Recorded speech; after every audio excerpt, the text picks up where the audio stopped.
Thank you very much, Hamish. We don't get too many chances to thank our supporters face to face, but tonight's one of them, so thank you all for your support. And Hamish, it's terrific to have you on board. Congratulations, by the way, on a terrific way in which you handled the Brownlow event. And of course, there's been some big news today, which Hamish has just mentioned. Having Harry Taylor and Gary Ablett sign again is fantastic. And also we've appointed today a new director, James Sutherland, who will bring a lot to our club.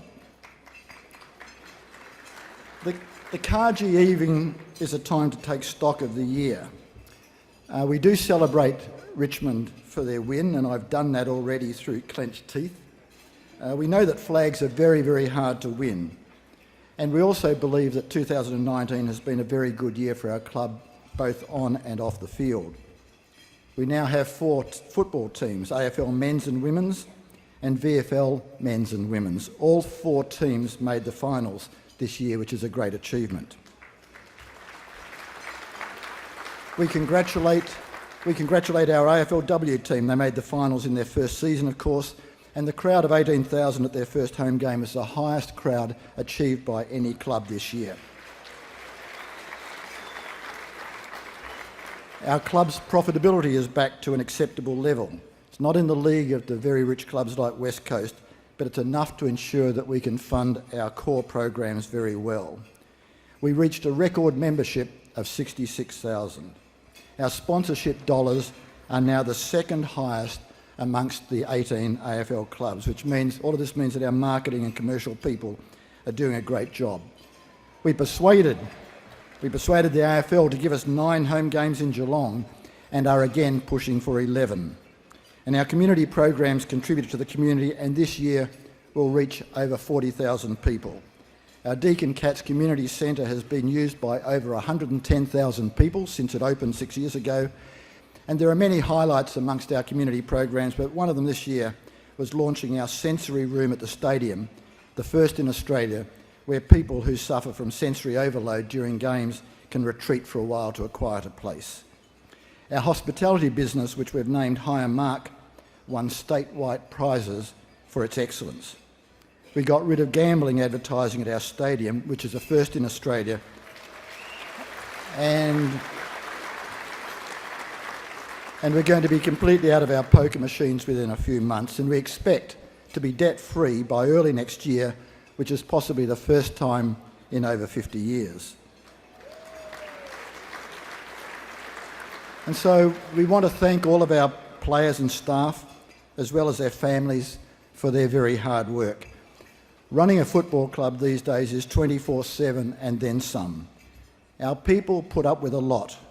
The news cycle and social media are intrusive and sometimes nasty. Most of their weekends are messed up, and they can't head for the sun for a break in the winter like the rest of us do. And so to everybody on our team, on and off field, we thank you very, very much for your efforts. And we couldn't compete properly without our sponsors. We particularly thank Ford, our major sponsor, GMHBA, our stadium sponsor, Momentum Energy, Simmons, Cotton On, Geelong Advertiser, Deakin University, and our event sponsor this evening again, Morris Finance.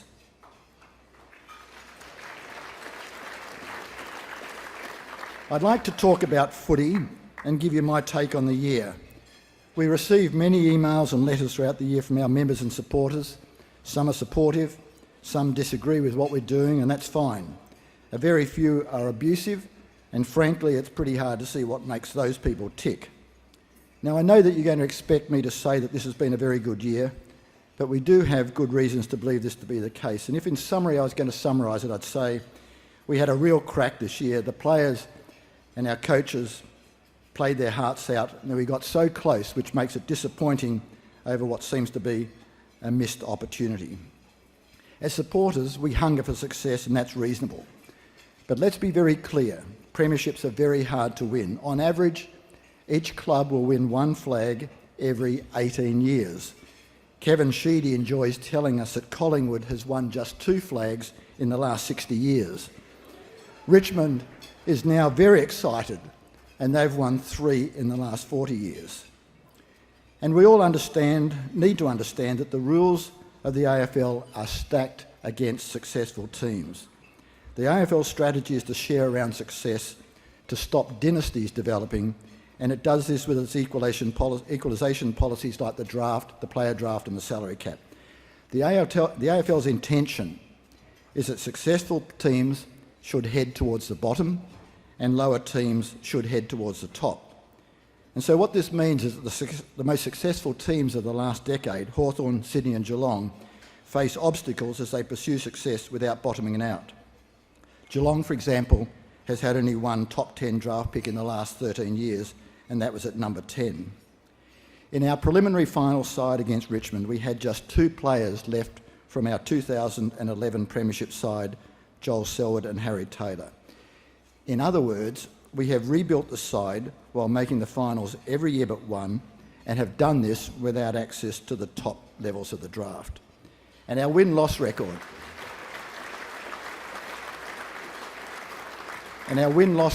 over the decade has been 70% wins, and no club has achieved that record in the long history of our competition.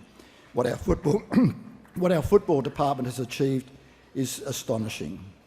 And so this year we came up a bit short. Richmond are a great team, but we got closer to them than did the other finalists. So the question is, how should we react to this? There are a few people who want us to react as if this was a big failure. We saw, in fact, how close Richmond and Collingwood were to turning everything upside down a few years ago, and it was fortunate for them that they held their nerve. On Brian Cook's office wall, there hangs a double-page spread from the Herald Sun late in 2006, which called for many of our players to be delisted because they had had their chance. We are forever grateful to Brian and Frank that they didn't succumb to the pressure. The metaphor that I often use is this: to climb Mount Everest is incredibly difficult, and if you think it's easy, you'll almost certainly die on the way. In football terms, this year we got very close to the summit of football's Mount Everest. We were 100 metres short. To get close to the summit of Mount Everest, and even to fail to make the summit, you have to get almost everything right. And so it is with football.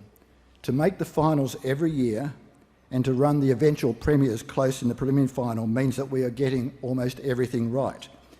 We now need to focus on the few things that we need to change and improve on. And this situation doesn't call for everything and everyone to be tossed out the door. We will continue to push young players through, while at the same time doing all that we can to contend. The alternative of dropping down near the bottom of the ladder while we rebuild is not what we're going to do.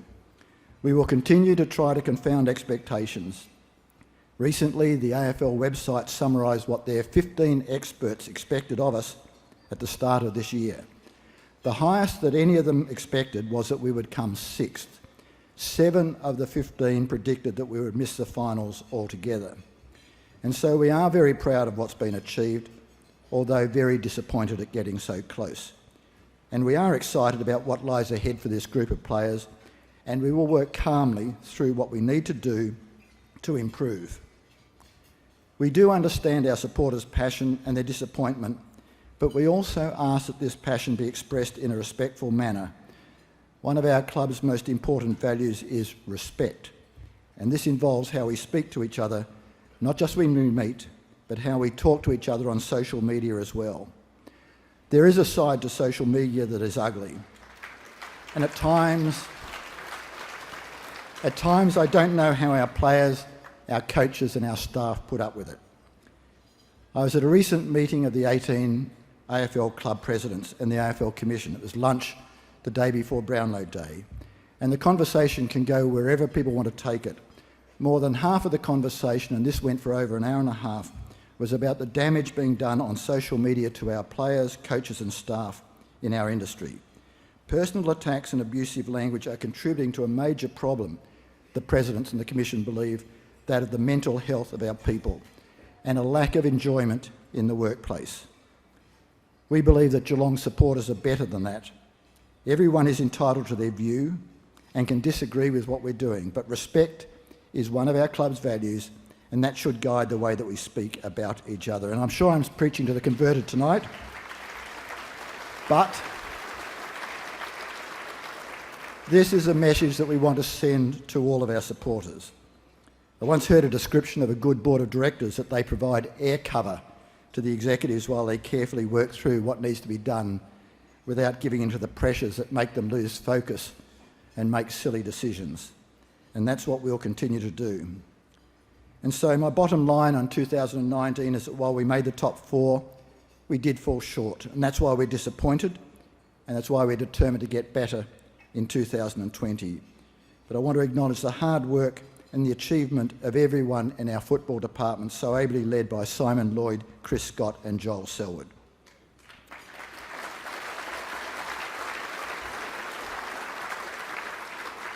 We have some important acknowledgements. A number of past winners of the Carji Greaves Medal are here with us. Looks like a who's who of our footy club.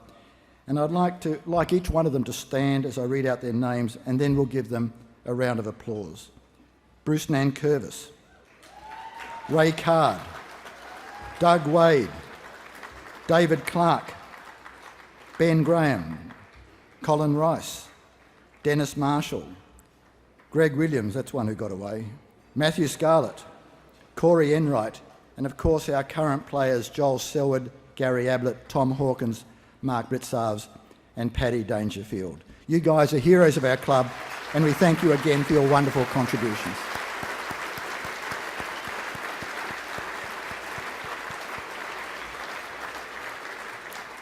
Some of our players received big awards this year. Tom Hawkins, Tom Stewart, Tim Kelly and Paddy Dangerfield were selected in the All-Australian team. Paddy, of course, was runner-up in the Brownlow, and Tim Kelly came in 5th. Megan McDonald was selected in the All-Australian women's team. Megan's on table 53, an incredible performance. I'd like Megan to stand up, please.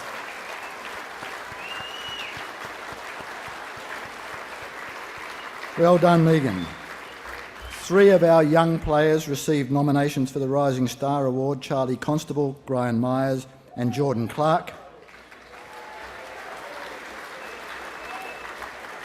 The Coaches Association awarded a Lifetime Achievement Award to Stephen Wells.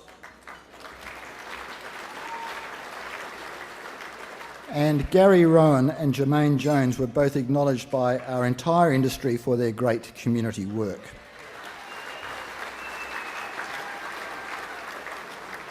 Inevitably, at the end of a season, there is change, and we thank those who have served us so well as players, coaches and staff who are leaving us and moving on to new challenges. We thank our number 1 ticket holder, Rebecca Madden, and our patron, Frank Costa, for their leadership, and a very big thank you to our cheer squad who put in a lot of hard work for us.